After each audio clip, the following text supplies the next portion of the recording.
Cinema আছে না যেগুলো দেখার পর আপনার জাস্ট মনটা ভালো হয়ে যায়, সিনেমার শেষে আপনি জাস্ট বলেন যে ওয়াও। সেরকমই একটা সিনেমা হচ্ছে প্রজেক্ট হেল মেরি। কারণ গল্পের শেষে সিনেমাটা যে ফিল গুড টাইপ ভাইবটা দেয় আপনাকে সেটা বলার নয়। অভিনয় রয়েছে বিশ্বের একমাত্র সিগমা এবং লন্ডি পুরুষ রায়ান গসলিং, আর কিছুই না। চলো শুরু করা যাক। ভিডিওতে আমি প্রজেক্ট হেল মেরি সিনেমাটাকে সম্পূর্ণ এক্সপ্লেইন করব। তো গল্পের শুরুতে আমরা একজন মানুষকে দেখতে পাই, রাইল্যান্ড গ্রেস বা ডক্টর রাইল্যান্ড গ্রেস, যে সদ্য একটা ক্রায়োজেনিক স্লিপ থেকে উঠেছে এবং তার কিছুই মনে নেই যে সে এখন কোথায়, এখানে কিভাবে আসলো, নিজের নাম ইভেন মনে নেই তার। যদিও চারপাশটা দেখে বোঝাই যাচ্ছে, ইভেন রাইল্যান্ড নিজেও পরে রিয়েলাইজ করে যে সে একটা স্পেস ক্রাফটের মধ্যে রয়েছে। মানে এই যে সে এতক্ষণ ধরে চেঁচিয়ে সাহায্য চাইছিল, তার মাথায় অনেক প্রশ্ন উদয় হচ্ছিল, তার মধ্যে আরো কিছু প্রশ্ন অ্যাড হয়ে যায় যে সে এই সুদূর মহাকাশের মাঝখানে কি করছে। সেই সম্পূর্ণ শিপটার মধ্যে সে একাই রয়েছে, বাকি দুজন ক্রু মেম্বারও ছিল যারা মারা গিয়েছে। আর এইসব জিনিস দেখার পর স্বাভাবিকভাবে রাইল্যান্ড বা ডক্টর গ্রেস, আমি তাকে ডক্টর গ্রেস বলেই ডাকছি, সে প্যানিক করে বসে, সে বাড়ি যাওয়ার জন্য পাগলা হয়ে যাচ্ছে। তো সেটাকে সে কোর্স সেট করে, অর্থাৎ সে এখন বাড়ি যাবে। তবে ফিউল নেই বেশি, পৃথিবী পর্যন্ত পৌঁছাতে তাদের 113.8 বছর লেগে যাবে। কেন? কারণ সে আমাদের এই সৌরমণ্ডলের মধ্যেই নেই, সে রয়েছে একটা আলাদা সিস্টেমে। বাইরে যে সূর্য বা যে নক্ষত্রটা সে দেখতে পাচ্ছে, এটা অ্যাকচুয়ালি আমাদের সূর্য না। আর তারপরে ফ্ল্যাশব্যাকের কিছু সিন দেখতে পাই। এই সিনেমাতে এরকমই মাঝে মাঝে ফ্ল্যাশব্যাকের কিছু মুহূর্ত আসতে থাকে, অর্থাৎ ডক্টর গ্রেসের পুরনো কিছু কথাগুলো মাথায় আসতে থাকে। সদ্য ক্রায়োজেনিক স্লিপ থেকে উঠেছে, এতটা সময় ধরে মানে পৃথিবীটাকে এই যে একটা ভিন্ন সিস্টেমে পৌঁছানোর এই লম্বা জার্নিতে তারা তো আর জেগে থাকে না, তারা কোমা স্টেটে থাকে, যার কারণে তার বহু জিনিস মনে নেই। তো আমরা একটা ফ্ল্যাশব্যাকের সিন দেখতে পাই, আমরা ডক্টর গ্রেসকে দেখতে পাই। সে ছিল একটা বাচ্চাদের স্কুলের টিচার এবং সে তার এই জবটা লিটারালি এনজয় করছে। মানে সে বাচ্চাদের পড়াতে খুব পছন্দ করে। তবে প্রত্যেকের মনে একটাই ভয় এবং মুখে একটাই প্রশ্ন যে আমাদের পৃথিবীর কি হবে, কারণ সূর্যের আলো বা সূর্যের তাপ ধীরে ধীরে কমে আসছে। কি হয়েছে তাহলে অ্যাকচুয়ালি? সূর্য থেকে ভেনাস বা শুক্র গ্রহ পর্যন্ত একটা অদৃশ্য লাইন দেখা গেছে। অদৃশ্য বলতে সেটা এক টাইপের ইনফ্রারেড লাইন, যেটাকে তারা নাম দিয়েছে পেট্রোভা লাইন, কারণ ডক্টর ইরিনা পেট্রোভা এই জিনিসটাকে ডিসকভার করেছিল। তবে সেই লাইনটা কিসের, কেন, এটা কেউ জানে না। তবে মানুষেরা একটা জিনিসই জানে যে সেই লাইনটার কারণে সূর্যের আলো বা সূর্যের তাপ ধীরে ধীরে কমে আসছে এবং প্রায় 30 বছরের মধ্যে টেম্পারেচার প্রায় 15 থেকে 20 ডিগ্রি নেমে যেতে পারে। অর্থাৎ আমাদের পৃথিবী একটা আইস এজের দিকে এগোচ্ছে। স্বাভাবিকভাবে এটা প্যানিক করারই তো কথা, কারণ মানুষরা সেটা সার্ভাইভ করতে পারবে না। খাদ্যের কি হবে? চাষবাস সব বন্ধ হয়ে যাবে, খাদ্যের শর্টেজ তৈরি হবে, মানুষরা লড়াই করে একে অপরকে মেরে ফেলবে। তবে সায়েন্টিস্টরা এখনো হাল ছাড়েননি। ডক্টর গ্রেস এটাই তো বাচ্চাদের বোঝায় যে এখন ভয় পেলে চলবে না। বিশ্বের সব টপ সায়েন্টিস্টরা, সব বুদ্ধিমান মানুষেরা এটারই সলিউশন বার করার জন্য লেগে পড়েছে। আবারও আমরা প্রেজেন্ট টাইমে দেখতে পাই ডক্টর গ্রেস সেই স্পেসক্রাফটের মধ্যে রয়েছে, একদম কনফিউজড। তার সাথে যে বাকি দুই ক্রু মেম্বার ছিল, তাদের জিনিসপত্রগুলো ঘেটে ঘুটে সে দেখছে। সেখান থেকে সে ভডকা খুঁজে পায়, একটু নেশা টেশা করে, কারণ সে জানে না এখানে সে কি করছে এবং এখানে সে আসলো বা কি করে। তবে সেই যে হিন্দি ওয়ান্টেড সিনেমার ডায়লগটা আছে না, যে তু আয়া নেই তুঝে লায়া গয়া হ্যায়, ডক্টর গ্রেসের সাথে এরকমই জিনিসটা হয়েছে। চলো অতীতে যাওয়া যাক, বছর খানেক আগের ঘটনা। ডক্টর গ্রেস সে বাচ্চাদের স্কুলের একটা টিচার, যেটা তো আমরা দেখেছি, এবং তার সাথে এভা স্ট্র্যাট নামক আরেকজন মহিলা সাক্ষাৎ করতে আসে, যে হচ্ছে ইএস এর একজন অ্যাডমিনিস্ট্রেটর। ইএস অর্থাৎ ইউরোপিয়ান স্পেস এজেন্সি, এবং সেই এসেছে ডক্টর গ্রেসের থেকে সাহায্য চাওয়ার জন্য। যেটা শুনতে পেয়ে ডক্টর গ্রেস একটু অবাক হয়ে যায় যে দুনিয়াতে এত বড় বড় সায়েন্টিস্ট থাকতে তারই সাহায্য কেন লাগবে। যদিও ডক্টর গ্রেস কিন্তু যেমন তেমন কোনো মানুষ না, মলিকিউলার বায়োলজিতে তার পিএইচডি করা রয়েছে। তবে একদা জাতিসংঘের এক মিটিং এ তার সিনিয়রকে দুটো বাজে কথা বলার কারণেই তার ক্যারিয়ারে সেই পতনটা ঘটেছে এবং বর্তমানে সে একটা সাধারণ বাচ্চাদের স্কুলের টিচার। আসলে সে প্রমাণ করতে চেয়েছিল যে জল ছাড়াও প্রাণীরা বাঁচতে পারে, তবে সেটা প্রমাণ করার মতন জায়গা সে পায়নি, কিন্তু এখন তাকে সেই সুযোগটা দেওয়া হচ্ছে। সেই পেট্রোবালাইন, তার মধ্যে যে ছোট ছোট জীব বা যেটাই রয়েছে তারা সূর্যের উত্তাপটাকে খেয়ে নিচ্ছে। মানে সূর্যের সেই কড়া রোদের মধ্যেও তারা সার্ভাইভ করছে। অবশ্যই তাদের জলের প্রয়োজন হচ্ছে না, তা সত্ত্বেও তো তারা সার্ভাইভ করছে। কিভাবে? বেশ ইন্টারেস্টিং একটা জিনিস। সেই কারণে ডক্টর গ্রেস রাজি হয়ে যায়।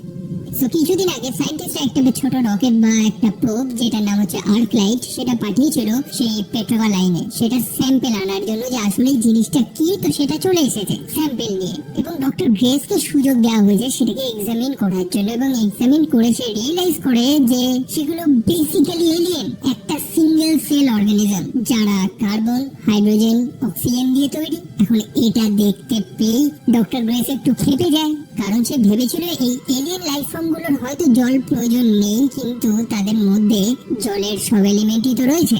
ব্যাপার হচ্ছে ডক্টর গ্রেস রাজি হয়েছিল কারণ সে একটা সময় মানুষদের চ্যালেঞ্জ করেছিল এবং এখনই তার সুযোগ এসেছিল সবাইকে ভুল প্রমাণ করার। তবে সে তো সেটা করতে পারেনি, সেই জন্য তার মন খারাপ। সে বলে দেয় যে না, সে আর এভাকে কোনো হেল্প করতে পারবে না, এবং এভাও জানিয়ে দেয় যে ঠিক আছে, দুনিয়াতে প্রচুর সায়েন্টিস্ট রয়েছে, তারা নয় সাহায্য করে নেবে। তবে ডক্টর গ্রেস পরে রিয়েলাইজ করে যে সে এই সুযোগটা মিস করতে পারে না, সেই কারণে সে আবারও চলে যায়। এখন তার মাথায় বহু প্রশ্ন। তার কেন গোটা দুনিয়ার মানুষের মাথায় একটাই প্রশ্ন, যে সেই যে এলিয়েন যারা সেই লাইনটা বানিয়েছে পেট্রোভা লাইন, তারা শুক্র গ্রহের উদ্দেশ্যে কেন যাচ্ছে? কারণ মোস্টলি সেই গ্রহের অ্যাটমসফিয়ারটা CO2 দিয়েই তৈরি। সূর্যের সব থেকে কাছে রয়েছে বুধ বা মার্কারি, কিন্তু সেটাকে ছেড়ে সে শুক্র গ্রহের উদ্দেশ্যেই কেন গেছে?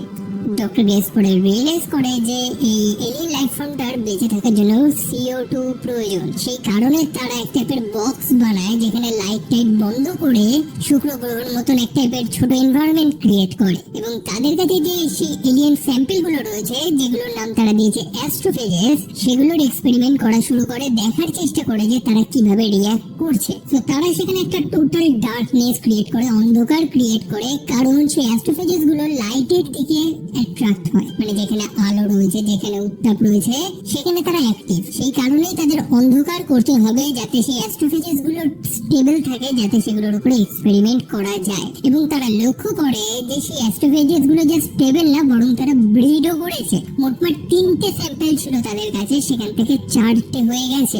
এবং তাদের কাছে ফাইনালি উত্তর চলে এসেছে যে কেন অ্যাস্ট্রোফেজেস গুলো শুক্র গ্রহের দিকেই যাচ্ছে। তাদের CO2 প্রয়োজন, যেখানে তারা ব্রিড করবে, প্রজনন করবে। সো আশা করি ব্যাপারটা আপনাদের ক্লিয়ার হয়েছে। এই অ্যাস্ট্রোফেজেস গুলোর বেঁচে থাকার জন্য প্রয়োজন লাইট এনার্জি, যেটা তারা যে কোনো সূর্য বা নক্ষত্র থেকে পাবে। এবং CO2 এনভায়রনমেন্টে তারা ভালো ব্রিড করতে পারবে, প্রজনন করতে পারবে। তবে সেই যে পেট্রোভা লাইন, সেই যে লম্বা লাইনটা, সেটা কিসের? সেই অ্যাস্ট্রোফেজেস গুলো সূর্যের উত্তাপটা তো খেয়ে নিচ্ছে, তবে তারা এক টাইপের ইলেকট্রোম্যাগনেটিক রেডিয়েশন রিলিজ করে। তো তারা যখন সূর্য থেকে শুক্র গ্রহের উদ্দেশ্যে যাচ্ছিল, তখন তারা সেই রেডিয়েশনটা ছাড়তে ছাড়তে গেছে, যেটা এক টাইপের লাইনের আকার নিয়েছে, খালি চোখে দেখা যায় না, সেই কারণে সেটা এক টাইপের ইনফ্রারেড লাইন। বোঝা গেল? ডক্টর গ্রেস একটা দুর্দান্ত জিনিস ডিসকভার করেছে। এখন এই খবরটা সে এভাকে দেবে, তাকে এভার কাছে নিয়ে যাওয়া হয়। তবে এভা এখন কোথায়? প্যাসিফিক ওশানের একদম মাঝখানে। ডক্টর গ্রেসকে তৎক্ষণাৎ সেখানে নিয়ে যেতে হবে, সেই কারণে একটা ফাইটার জেটে তাকে নিয়ে যাওয়া হয়। যদিও ভয়ঙ্কর একটা এক্সপিরিয়েন্স ছিল তার, তবে সময় মতন তারা সেখানে গিয়ে পৌঁছেছে। সেখানে সে এভার সাথে সাক্ষাৎ করে। তবে এভা তো একা ছিল না, গোটা দুনিয়ার সব সায়েন্টিস্ট, মোটামুটি ওয়ার্ল্ড গভর্নমেন্ট সেখানে ছিল। ডক্টর গ্রেস তার এক্সপেরিমেন্টের ফলাফলটা সবাইকে জানায়, এবং যেটা জেনে সবাই খুশি যে ফাইনালি এবার মানুষেরা সেই অ্যাস্ট্রোফেজেসের ব্রিড করাতে পারবে, মানে তাদের সংখ্যা বাড়াতে পারবে। এবার ব্যাপার হচ্ছে যে এদের সংখ্যা বাড়িয়ে মানুষদের লাভটা কি? এরা তো অলরেডি আমাদের ক্ষতি করছে, সূর্য থেকে উত্তাপটা খেয়ে নিচ্ছে। ব্যাপার হচ্ছে যে আপনাদের যেমনটা বললাম, যে এরা জাস্ট উত্তাপ খাচ্ছে না, বরং এক টাইপের রেডিয়েশন রিলিজ করছে, যেটাকে মানুষেরা ফিউলের মতন ইউজ করতে পারবে। এই ছোট ছোট মাইক্রোস্কোপিক প্রাণীরা বা এলিয়েন গুলো প্রচুর পরিমাণে এনার্জি স্টোর করে রাখে নিজেদের শরীরে, যেটাকে এই সায়েন্টিস্ট গুলো তেলের মতন ব্যবহার করতে পারবে। তবে কেন? ব্যাপার হচ্ছে যে শুধু আমাদের সৌরমণ্ডল না, বরং আশেপাশের যে কটা সিস্টেম রয়েছে সবকটা এফেক্টেড হয়েছে এই অ্যাস্ট্রোফেজেস গুলোর কারণে। তবে একটা সিস্টেম রয়েছে যেটা সম্পূর্ণভাবে এফেক্টেড হয়নি, সেটা হচ্ছে টাউ সিটি। এবং সায়েন্টিস্টরা এটাই জানার চেষ্টা করছে যে এতগুলো সিস্টেম, মানে টাউ সিটির আশেপাশে যতগুলো সিস্টেম রয়েছে, সবাইকে এফেক্ট করেছে সেই অ্যাস্ট্রোফেজেস গুলো, তবে পার্টিকুলার ওই সিস্টেমের মধ্যে এমন কি রয়েছে, অর্থাৎ মানুষদের সার্ভাইভাল সব সলিউশন সেখানে লুকিয়ে রয়েছে, যেটা আমাদের জানতে হবে সেখানে গিয়ে। এখন অত দূরে যাওয়াটা তো যেমন তেমন ব্যাপার না। নর্মালি মঙ্গল গ্রহতে মানুষ পাঠাতে গিয়ে মানুষদের ফেটে যাচ্ছে, সেখানে একটা আলাদা সিস্টেমে মানুষ পাঠানো সেটাকে অতটাই সহজ। আর মানলাম পাঠিয়েই বাতিল, অত ফিউল কোথা দিয়ে পাবে, জ্বালানি কোথা দিয়ে পাবে? কারণ টাও সিটি এখান থেকে প্রায় 11.9 লাইট ইয়ার্স দূরে। তো সেই জন্য সায়েন্টিস্টরা ডিসাইড করেছে যে তারা এই অ্যাস্ট্রোফেজেস গুলোকে ফিউলের মতন ব্যবহার করবে এবং তাদের প্রায় 2 মিলিয়ন কেজি অ্যাস্ট্রোফেজেস প্রয়োজন সেই টাও সিটি পর্যন্ত যেতে। এটা বেসিক্যালি একটা সুসাইড মিশন হবে, অর্থাৎ 3 জন সায়েন্টিস্টকে পাঠানো হবে যারা সেই টাও সিটি সিস্টেমে যাবে, সেখান থেকে সব স্যাম্পল রিসার্চ গুলো একটা প্রোবের মাধ্যমে আবার পৃথিবীর উদ্দেশ্যে পাঠাবে, কিন্তু তারা আর ফিরতে পারবে না সেখান থেকে। ডক্টর গ্রেস জানে যে আর কি কোনো সলিউশন নেই, মানে মানুষদের কি মরতেই হবে। এখন সলিউশন সত্যি তো নেই, যদিও কয়েক দশক বাদে পৃথিবী এমনি ধ্বংসের দিকে এগোবে। কোন অল্টারনেটিভ সলিউশন খুঁজতে বা পৃথিবীকে টেরাফর্ম করতেও সময় লাগবে, তাই তার আগে একটা রিস্ক তো নেওয়াই যায়। আর এখন বর্তমান সময় আমাদের ডক্টর গ্রেস রয়েছে সেই স্পেস ক্রাফটে। ধীরে ধীরে তার কথাগুলো মনে আসছে। দুর্ভাগ্যবশত সে একাই সার্ভাইভ করেছে, বাকি যে 2 জন রয়েছে তারা মারা গিয়েছে। ডক্টর গ্রেস তাদেরকে শেষ বিদায় জানায়, তাদের এক টাইপের ফিনারেল করে এই মহাবিশ্বে তাদের শরীরটাকে ভাসিয়ে দেয়। সম্পূর্ণভাবে ক্লুলেস ডক্টর গ্রেস জানে না এখন সে কি করবে। সেই মুহূর্তেই তার শিপটা টাও সিটির অরবিটে এসে পৌঁছায়, অর্থাৎ সেই সিস্টেমে সে প্রবেশ করে ফেলেছে। ডক্টর গ্রেস লক্ষ্য করে যে সেই সিস্টেমেও পেট্রোভা লাইন রয়েছে, তবে সেটা ব্লিঙ্ক করছে না বা কোনো ডিম ডিম করছে না, অর্থাৎ সেই এলিয়েন লাইফ ফর্ম গুলো সেখানেও চলে এসেছে, কিন্তু সম্ভবত তারা যেন অ্যাক্টিভ না। কারণটা কি? আর সেটাই দেখতে দেখতে ডক্টর গ্রেস লক্ষ্য করে যে সে সেখানে একা নয়, আর একটা আলাদা বৃহৎ এলিয়েন স্পেসশিপ সেখানে উপস্থিত ছিল। ডক্টর গ্রেস যেটাকে দেখে চরম প্যানিক করা শুরু করে, সে তো পালানোর চেষ্টা করে সেখান থেকে, স্বাভাবিক ভয় লাগাটাই কথা।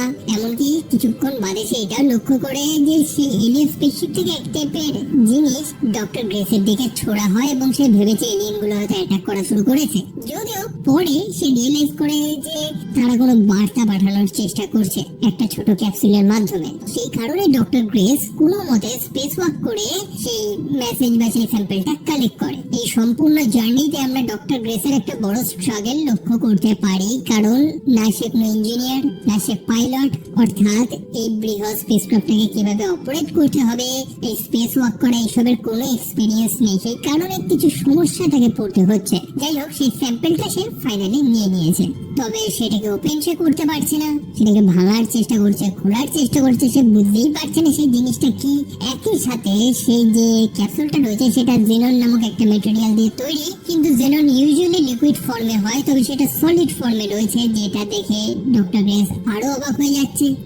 সো পরে অনেকটা সময় কাটানোর পর সেই ক্যাপসুলটাকে ফাইনালি সে ওপেন করতে পারে এবং সেটার মধ্যে একটা স্টার চার্ট ছিল, অর্থাৎ যে এলিয়েনটা সেটা পাঠিয়েছে সে তার নিজের লোকেশনটা বোঝানোর চেষ্টা করেছে যে সে কোথা থেকে এসেছে। সে এসেছে 40 এরিডানি একটা ট্রিপল স্টার সিস্টেম থেকে, বহু দূর থেকে এসেছে সে। ডক্টর গ্রেস বুঝতে পারে যে সে অর্থাৎ সে এলিয়েনটা তার সাথে কমিউনিকেট করার চেষ্টা করছে এবং সেও সেম জিনিসটাই করে, সেও তাকে বার্তা পাঠাতে থাকে। অবশেষে সেই এলিয়েন স্পেসশিপ থেকে একটা ডকিং বে তৈরি হয়, যেটা ডক্টর গ্রেসের সেই স্পেসক্রাফটের সাথে কানেক্ট হয়ে যায়। যে রাস্তাটা ধরেই ডক্টর গ্রেস চলে যাচ্ছে এলিয়েনটার সাথে সাক্ষাৎ করতে। বড় অদ্ভুত টাইপের দেখতে, যদিও স্পষ্টভাবে সেই এলিয়েনটাকে এখনো দেখা যায়নি। যে ডক্টর গ্রেসকে জানায় যে তার শিপে ফেরত চলে যেতে। ডক্টর গ্রেস চলে যায়। আসলে এই মুহূর্তে তারা জিরো গ্র্যাভিটিতে রয়েছে, শরীর তাদের ভাসছে, যে কারণে তারা ঠিক মতন কাজ, কমিউনিকেশন কোনটাই করতে পারবে না। তো সেটাকে ফিক্স করা প্রয়োজন, আর এটাকে ফিক্স করার একটাই উপায় হচ্ছে আর্টিফিশিয়াল গ্র্যাভিটি, অর্থাৎ তাদের সেই স্পেসশিপ বা স্পেসক্রাফটটাকে রোটেট করতে হবে, ঘোরাতে হবে। সেটাই তারা করে, যার ফলে একটা গ্র্যাভিটি ক্রিয়েট হয়। এখন তারা আরামসে একে অপরের সাথে কথা বলতে পারবে, কমিউনিকেট করতে পারবে। তবে সেটা করা খুবই কঠিন, কারণ অবভিয়াসলি সে একটা এলিয়েন, আপনি নর্মাল ভাবে তার সাথে কথা বলতে পারবেন না। যদিও সেই যে এলিয়েনটা রয়েছে সেখানে, যেমন একটা পাথরের মতন দেখতে, যার কারণে গ্রেস তাকে নাম দিয়েছে রকি। সে গ্রেসকে তার হেলমেটটা খুলতে বলে, যেটা গ্রেস প্রথমে না করে দেয়। সে গ্রেসকে দুটো রিংও দিয়ে দেয়, যেটা দেখে গ্রেস প্রথমে কিছু বুঝতে পারছিল না। পরে ডক্টর গ্রেস রিয়েলাইজ করে যে দুটো রিং মানে O2 অর্থাৎ অক্সিজেন। ডক্টর গ্রেস যে স্থানে রয়েছে সেখানে অক্সিজেন রয়েছে, তার আর মাস্ক প্রয়োজন নেই বা সেই স্যুট প্রয়োজন নেই, এমনটাই সেই রকি তাকে বোঝানোর চেষ্টা করছে। ডক্টর গ্রেস প্রথমে বিশ্বাস করছিল না, তবে অবশেষে নিজের মনের কথাটাই সে শুনে এবং হেলমেটটা খুলে এবং সে আরামসে শ্বাস প্রশ্বাস নিতে পারছে। ধীরে ধীরে সে বুঝতে পারছে যে রকি এতক্ষণ ধরে কি তাকে বোঝানোর চেষ্টা করছিল। রকি বহু স্যাম্পল তাকে পাঠিয়েছে যেগুলোর মানে সে বুঝতে পারছিল না। প্রথমে সে ভাবছিল যে সেই এলিয়েনটা হয়তো তাকে গিফট পাঠানোর চেষ্টা করছে, তবে পরে সে রিয়েলাইজ করে যে সেই এলিয়েনটা বোঝানোর চেষ্টা করছে যে তার গ্রহতেও পেট্রোভা লাইন রয়েছে, অর্থাৎ তার যে নিজস্ব সিস্টেমটা রয়েছে যেখান থেকে সে এসেছে ফর্টি এরিডানি, সেই সিস্টেমটাও সেই অ্যাস্ট্রোফেজেসের কারণে আক্রান্ত হয়েছে। তাদের দুজনেরই একই সমস্যা এবং তারা দুজনেই বহু দূর থেকে এখানে এসেছে সলিউশন খোঁজার জন্য। তবে একসাথে সলিউশন খোঁজার জন্য কমিউনিকেশন প্রয়োজন, কথা বলা প্রয়োজন। সেই কারণে ডক্টর গ্রেস সেই এলিয়েনটা বা রকির বডি ল্যাঙ্গুয়েজ গুলোকে পড়ার চেষ্টা করে। প্রত্যেকটা বডি ল্যাঙ্গুয়েজের কি মানে সেগুলোকে সে কম্পিউটারে নোট করছে এবং অবভিয়াসলি এটা সময় সাপেক্ষ, তবে একটা সময় গিয়ে সে রিয়েলাইজ করতে পারে যে রকি কি বলার চেষ্টা করছে। বাই দ্য ওয়ে, রকি কিন্তু সাধারণ মানুষের মতন চোখে দেখতে পায় না, তারা ইকো লোকেশন ইউজ করে, অর্থাৎ তারা কোনো জিনিসের সারফেসটাকে ডিটেক্ট করতে পারে, যেমনটা বহু ম্যামলস এবং বহু পাখিরাও ইউজ করে থাকে। তো রকি বা সেই এলিয়েন গুলোর সাথে মানুষের বহু মিল রয়েছে। তারাও এক টাইপের ঘড়ি ইউজ করে, সময়ের গুরুত্ব তাদের কাছেও বেশি, সময় কাটতে থাকে, তাদের কমিউনিকেশন আরো স্ট্রং হতে থাকে। রকি একজন ইঞ্জিনিয়ার এবং সে যে কোনো মুহূর্তে যে কোনো জিনিস বানিয়ে নিতে পারে। যে ম্যাটেরিয়াল দিয়ে তারা যে জিনিসগুলো বানাচ্ছে সেগুলোকে ডক্টর গ্রেস জেনোনাইট নাম দিয়েছে। রকির যে সম্পূর্ণ শিপটা রয়েছে সেটাও জেনোনাইট দিয়েই তৈরি। তাদের মধ্যে কিছু ভালো আলোচনা হয়, কিছু দুঃখের আলোচনা হয়। লাইক রকি সেই শিপে বর্তমানে একা, তবে সে প্রথমে একা ছিল না, বহু পার্টনার ছিল, বহু ক্রিউ মেম্বার ছিল তার, যারা প্রত্যেকে মারা গেছে, ঠিক যেমনটা গ্রেসের সাথেও হয়েছে। গ্রেস জানে না যে বাকি দুই ক্রিউ মেম্বার কিভাবে মারা গিয়েছে, তবে যেমনটা আমরা দেখে বুঝতে পেরেছি যে সম্ভবত তাদের এমার্জেন্সি মেডিকেল সিস্টেমটা ফেইল্ড হয়েছিল, যার কারণে তারা মারা গিয়েছিল সেই কোমাতেই। তবে গ্রেস কোনো মতে বেঁচে গিয়েছিল। অনেক কমিউনিকেশনের পর ফাইনালি রকির জন্য একটা ভয়েস তাকে খুঁজতে হবে, অর্থাৎ রকির যে বডি ল্যাঙ্গুয়েজ গুলো রয়েছে সেটা একটা নর্মাল হিউম্যান ভয়েসে কনভার্ট হবে। গল্পে বেশ কিছু ফানি মোমেন্টও রয়েছে, এই যেমন তাদের দুজনের মতের অমিল, গ্রেসের কাজ করা স্টাইলটা রকির অনেক পুরনো, অনেক বেকার মনে হয়। আবার রকির জন্য গ্রেস যে ভয়েসটা বেছে নিয়েছে, যে হিউম্যান ভয়েসটা, সেটা রকির আবার পছন্দ হচ্ছে না।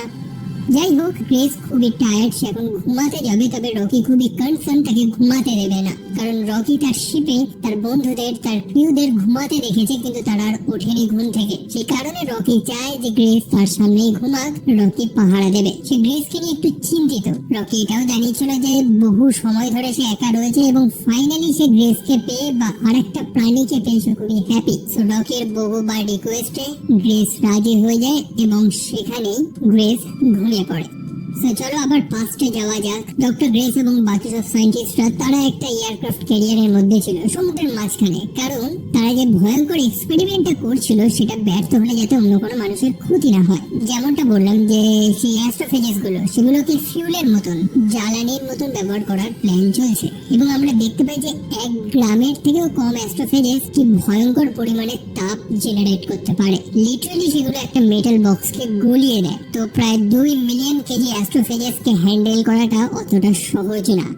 তবে বর্তমানে আমাদের রকি ডক্টর গ্রেসের প্রাইভেসি উল্লঙ্ঘন করে তার শিপের মধ্যে চলে এসেছে। মানে সে ডক্টর গ্রেসকে তার নিজের পার্টনার তো প্রায় বানিয়েই ফেলেছে। এখানে সে তার সব সেটআপ গুলো বানাবে এবং গ্রেসের সাথে একসাথেই সে মিশনটা করবে, এই প্ল্যান নিয়ে সে এখানে চলে এসেছে। আমরা দেখি রকি একটা ছোট ট্রান্সপারেন্ট বক্সের মধ্যে রয়েছে। অ্যাকচুয়ালি তারা অক্সিজেন না বরং অ্যামোনিয়া গ্রহণ করে।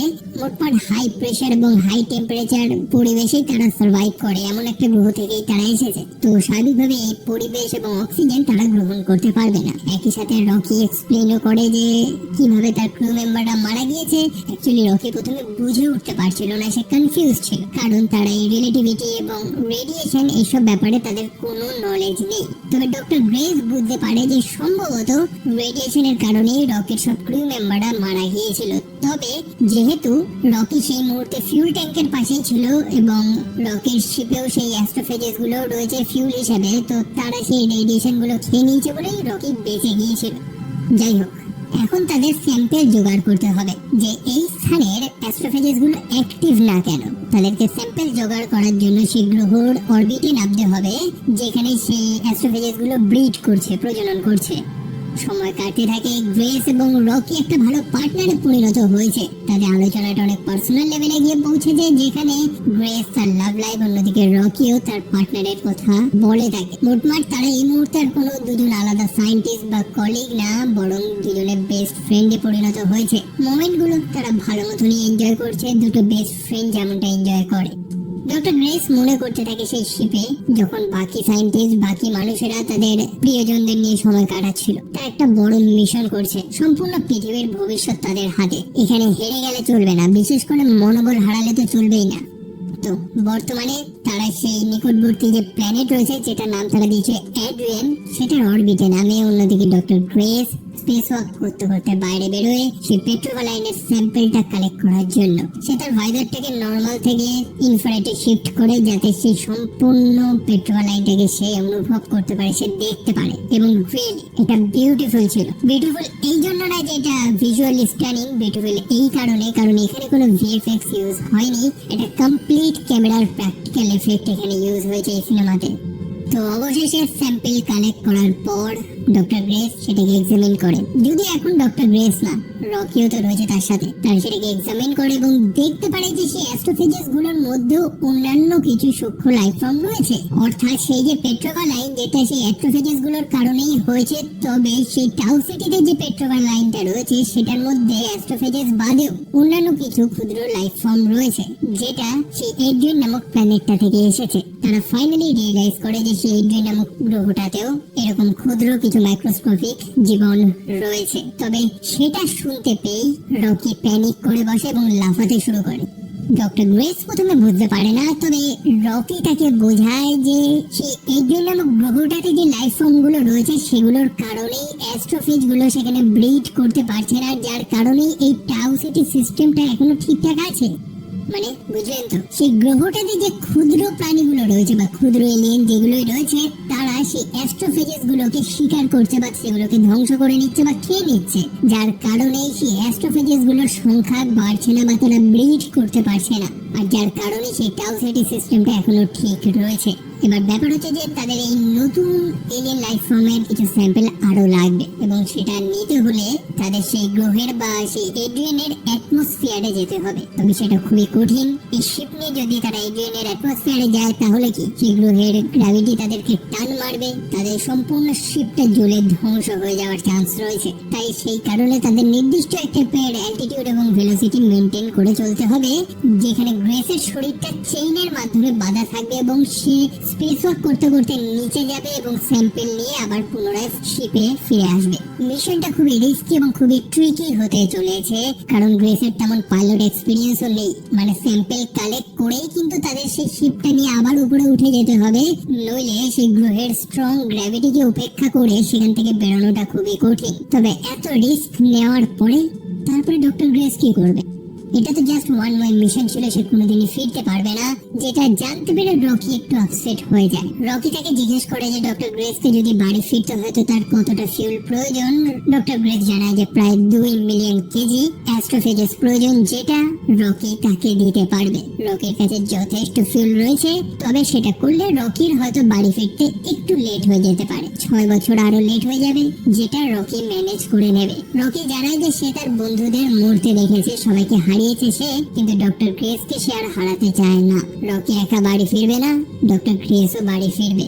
যেটা শুনতে পেয়ে ডক্টর গ্রেস ইমোশনালি ভেঙে পড়ে এবং সে রকিকে জড়িয়ে ধরে। গল্পে বহু সময় ডক্টর গ্রেস এরকম জোকস করতে থাকে, বহু এরকম অ্যাক্ট করতে থাকে যেগুলো রকি বুঝতে পারে না। স্বাভাবিকভাবেই একটা এলিয়েন মানুষদের আবেগ প্রকাশ করার কায়দাগুলোই বা কিভাবে বুঝবে। তবে ডক্টর গ্রেস জাস্ট এই কারণেই ইমোশনাল হয়ে গেছিল, কারণ যেখানে মানুষেরা মরার জন্য রাজি হয়ে গেছিল, সেখানে জাস্ট একটা এলিয়েন যার সাথে রিসেন্টলি তার সাক্ষাৎ হয়েছে, সে নিজের জার্নির বলিদান দিয়ে তাকে বাড়ি পাঠানোর চেষ্টা করছে। সো এখন মিশনের প্রস্তুতি, একটা বড় রিস্ক রয়েছে, তবে রিস্ক তো নিতেই হবে। মানুষেরা তো একটা বড় রিস্ক নিয়েছিল এবং সেটা চূড়ান্ত ভাবে ব্যর্থ হয়েছিল। যেটার ভয় পেয়েছিল তারা সেটাই তো হয়েছে। সেই অ্যাস্ট্রোফেজেস গুলোকে ঠিক মতন কন্টেন না করতে পারাতে একটা বড় বিস্ফোরণ হয় এবং যে সায়েন্টিস্ট গুলোর যাওয়ার কথা ছিল মহাকাশে তারা মারা যায়। বর্তমানে তারা এগোচ্ছে সেই গ্রহের অ্যাটমসফিয়ারের দিকে স্যাম্পল কালেক্ট করার জন্য। ডক্টর গ্রেস বাইরে বেরোয় স্যাম্পলটাকে কালেক্ট করার জন্য, তবে ব্যাপারটা অতটা ইজি না এবং সে অতটা এক্সপিরিয়েন্সড নয়। অন্যদিকে রকি খুবই চিন্তিত ডক্টর গ্রেসকে নিয়ে, যে সে কত ধরনের রিস্ক নিচ্ছিল। রিস্ক বলতে সে স্যাম্পল কালেক্টরটা সে হারিয়ে ফেলে, যদিও সেটাকে সে পরে কালেক্ট করে এবং সময় মতন সে শিপের মধ্যে ফিরে তো আসে, তবে একটা দুর্ঘটনা ঘটে। সেই শিপের যে ফিউল ট্যাঙ্কটা ছিল সেখানে একটা ফাটল দেখা যায়, যার কারণে সেটা পুশ করে সে শিপটাকে পাল্টে সে গ্রহের দিকেই ঠেলে দিতে থাকে। তারা ফিউল ট্যাঙ্কটাকে কোনো মতে ইজেক্ট করে, তবে সেটার যা টান ছিল যার কারণে ডক্টর গ্রেস সময় মতন সেই শিপের ইমার্জেন্সি গ্র্যাভিটি সিস্টেমটাকে অ্যাক্টিভ করতে পারে না। মানে শিপটা একদম আনস্টেবল হয়ে গেছে এবং ডক্টর গ্রেস নিজের জ্ঞান হারায়। রকি সেই জিনিসটা দেখতে পারে এবং তার কাছে আর একটাই অপশন ছিল, নিজেকে সম্পূর্ণভাবে সেই পরিবেশে এক্সপোজ করে নেওয়া, যাতে সে গ্রেসকে বাঁচাতে পারে। এবং সে সেটাই করে। যেমনটা বললাম, সেই পরিবেশ, অক্সিজেন যেটা রকির জন্য সুইটেবল না, তা সত্ত্বেও নিজের পরোয়া না করে সে সেই শিপটাকে স্টেবল করে এবং গ্রেসকে নিয়ে চলে যায় এমার্জেন্সি মেডিকেল বের দিকে। পরে ডক্টর গ্রেসের যখন হোশ আসে, সে লক্ষ্য করতে পারে যে চারিদিকে ছাইয়ের মতন পড়ে রয়েছে। সে বুঝতে পারে যে রকির কারণেই সে বেঁচে আছে। সে দেখতে পায় রকিকে তার সে নিজেরই জায়গাতে, তবে সে আনকনসিয়াস হয়ে রয়েছে, তার সারা শরীর যেন পুড়ে গিয়েছে। গ্রেস খুবই আপসেট যে রকি নিজের জীবনের বলিদান দিয়েছে তাকে বাঁচানোর জন্য।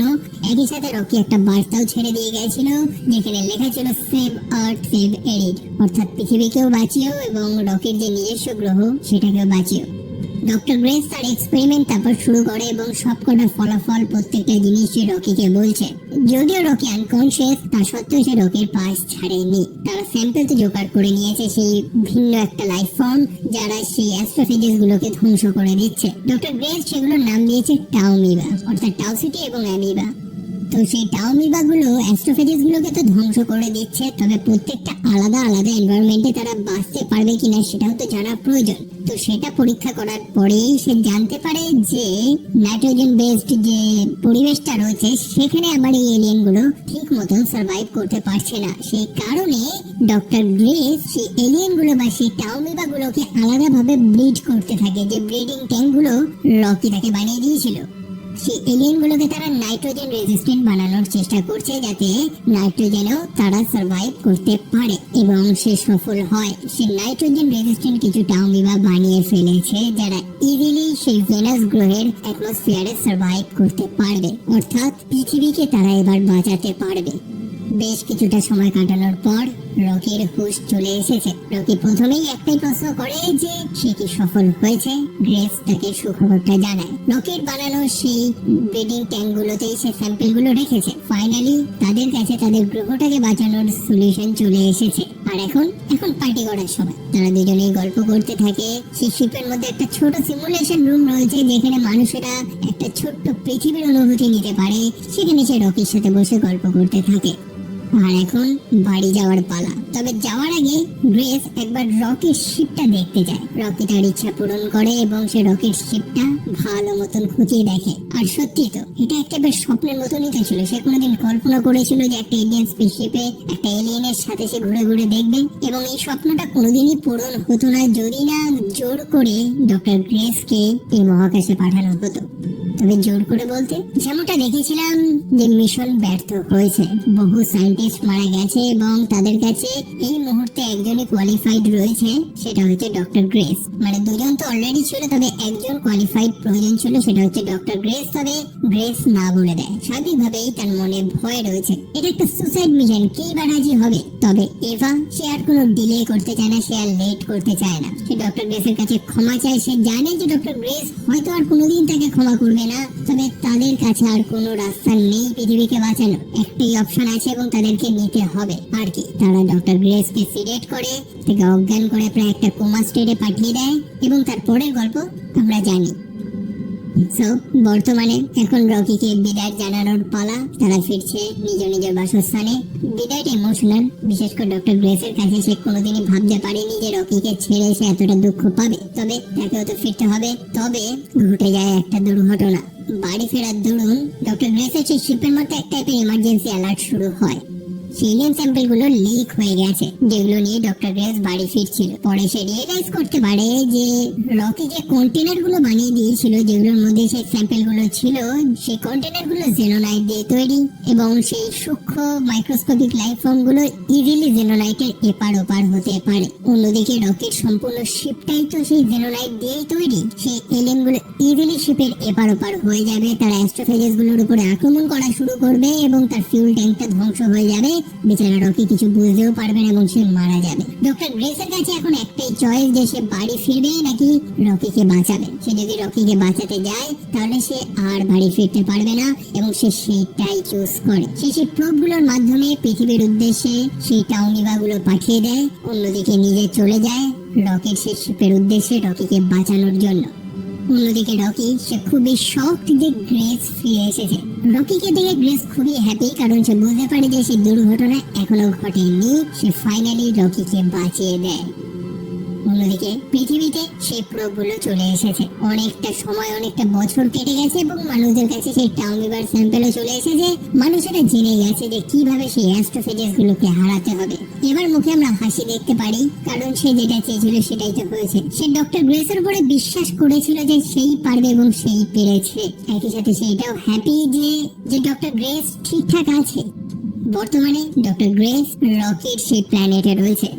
রকি এবং তার বাকি ইঞ্জিনিয়াররা ডক্টর গ্রেসের জন্য একটা আলাদা ডোম বানিয়ে দিয়েছে, যার ভেতরের পরিবেশটা হুবহু পৃথিবীর মতনই। ডক্টর গ্রেস তাকে যেভাবে এক্সপ্লেইন করেছে যে জলের টেম্পারেচার কেমন হবে, পাহাড় পর্বত, খাবার দাবার কিভাবে তৈরি করতে হবে সিনথেটিক ওয়েতে, সেভাবেই রকি তাকে বানিয়ে দিয়েছে যাতে ডক্টর গ্রেস নিজের ঘরের মতন ফিল করে সেটাকে। রকি ডক্টর গ্রেসকে জানায় যে তার লোকেরা ডক্টর গ্রেসের শিপটাকে অলমোস্ট রেডি করে দিয়েছে। হয়তো অল্প কিছু সময়ের মধ্যেই ডক্টর গ্রেস তার শিপটাকে নিয়ে পুনরায় পৃথিবীর উদ্দেশ্যে বেরিয়ে যেতে পারবে। তবে ডক্টর গ্রেস একটু সময় চেয়ে নেয়, অর্থাৎ সে বাড়ি ফেরার জন্য আর এবার প্রস্তুত নয়, বরং কিছুটা সময় এখানেই কাটাতে চায়। আদৌ সে ফিরবে কিনা সেটাও শিওর না। হয়তো সে ফিরতে চায় না। যে বন্ধুত্ব, যে সম্পর্কটা সে পৃথিবীতে ফিল করতে পারেনি, সেটা সে এখানে পেয়েছে। একই সাথে ডক্টর গ্রেস যে জিনিসটা সব থেকে বেশি পছন্দ করতো, এটাও সে এখানে পেয়ে গেছে, অর্থাৎ বাচ্চাদের পড়ানো। রকির সব ছোট ভার্সনরা, অর্থাৎ বহু কম বয়সী ছোট ছোট এলিয়েনরা খুব এক্সাইটেড ডক্টর গ্রেসের সেই ক্লাসে জয়েন করার জন্য, এবং ডক্টর গ্রেস তাদেরকে নিয়ে তার ক্লাস শুরু করে। এবং প্রজেক্ট হেল মেরি সিনেমাটা এখানেই শেষ হয়।